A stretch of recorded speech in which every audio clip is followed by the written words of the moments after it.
سيد من هو أفضل، علي بن أبي طالب عليه السلام لو أبو بكر الصديق؟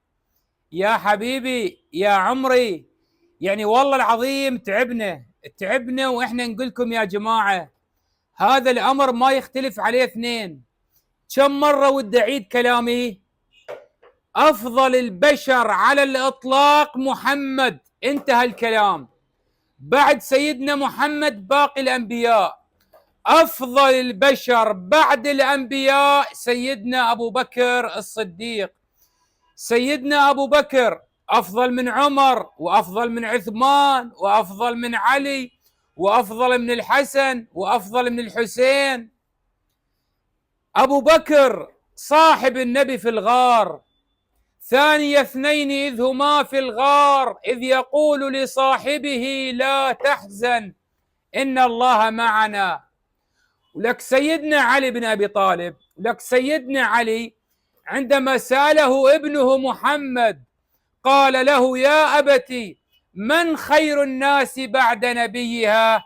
قال أبو بكر. قلت ثم من؟ قال عمر بن الخطاب. فيقول محمد ابن علي فقلت ثم أنت يا أبتي، خشية أن يقول عثمان. فقال علي ما أنا إلا كسائر الناس. رضي الله عن سيدنا أبو بكر ورضي الله عن سيدنا علي، ولكن أفضل البشر على الإطلاق بعد الأنبياء سيدنا أبو بكر الصديق. النبي لما كان على جبل أحد، جبل أحد اهتز، فقال النبي اثبت أحد فإن عليك نبي وصديق وشهيدان. الصديق أبو بكر والشهيدان عمر وعثمان رضي الله عنهما.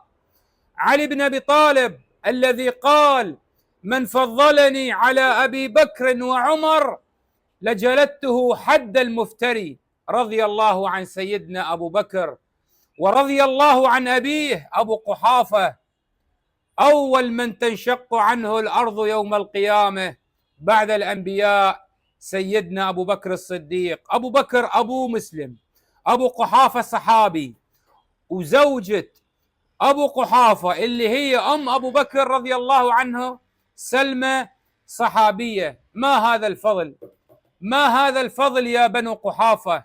أبو بكر والله لو كنت متخذا خليلا لاتخذت أبا بكر خليلا. أبو بكر اللي عمر ابن العاص يسأل النبي قال له يا رسول الله من أحب الناس إليك؟ قال عائشة. قلت ومن الرجال؟ قال أبوها.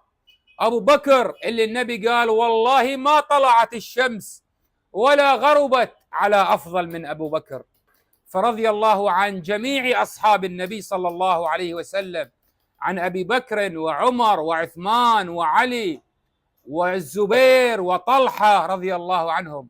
فيا شباب الله يرضى عليكم، سيدنا أبو بكر أفضل الصحابة على الإطلاق، ماشي؟ أبو بكر، بعد سيدنا أبو بكر يجي عمر، بعد سيدنا عمر يجي عثمان، بعد سيدنا عثمان يجي علي. بس انتهى، مات الكلام. سوي متابعة وشكرا لاستماعك أيها المحترم.